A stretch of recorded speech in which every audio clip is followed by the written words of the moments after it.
Thank you. Next is Paul Park.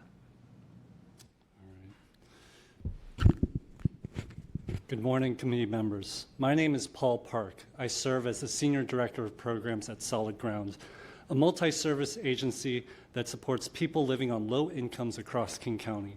I'm also a part-time primary care physician at King County Public Health.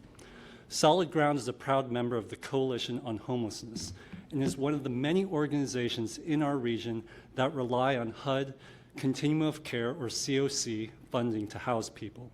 As you may know, COC is a major source of funding for several of our programs, including rapid rehousing, transitional housing for victims of domestic violence that are families, as well as permanent supportive housing also for families.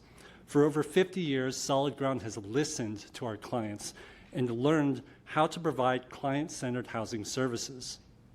Given that the majority of our clients are people of color, as well as people with mental health and physical disabilities, we go way beyond providing a roof over our heads by also providing culturally tailored pathways to mental health services, education, nutrition, etc. Only then can they find stability and start building their lives towards a thriving state.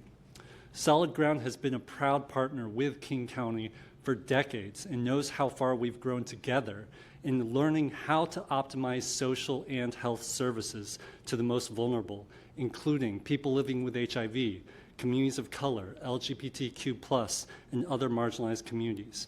If these COC cuts are not filled, thousands of people would not only lose their homes, but also those complex support structures that we've built together may also be lost. We urge the Council to contingency plan for COC funding cuts and partner with the City of Seattle to set aside at least $36 million to sustain existing services. Thank you for your proactive planning to protect our region's most vulnerable communities. Thank you. Phoenica, Zhang. Good morning, committee members. My name is Phoenica Zhang, for the record, and I'm also joining my colleague from Solid Ground for comment today. And we want to shed light on the threats to the continuum of care funds, which I believe you all have a memo from the Coalition on Homelessness, so you can refer to that for more information. But I particularly wanted to highlight rapid rehousing and the threats to that work. Like Paul mentioned, Solid Ground receives funding from COC for rapid rehousing programs, and our program helps house almost 400 individuals experiencing homelessness, including 200 children, and we help them move quickly into market rate housing. We do this by providing rent subsidies for up to 2 years and deep case management, so that's things like supplying bus tickets and supporting with housing search, helping families pay for move-in costs. If the COC cuts aren't filled, our region will lose out on one of the lowest barrier options to house people into permanent housing.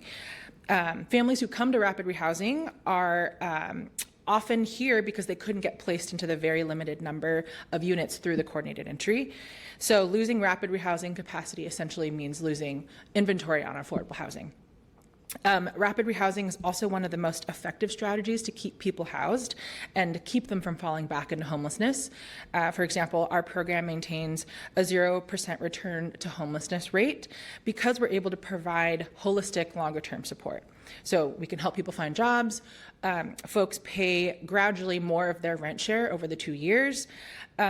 So rapid rehousing is really a cost-effective and holistic approach to housing our neighbors, and we want to make sure that this strategy continues to be funded, and we know that it's being threatened under the current administration's approach.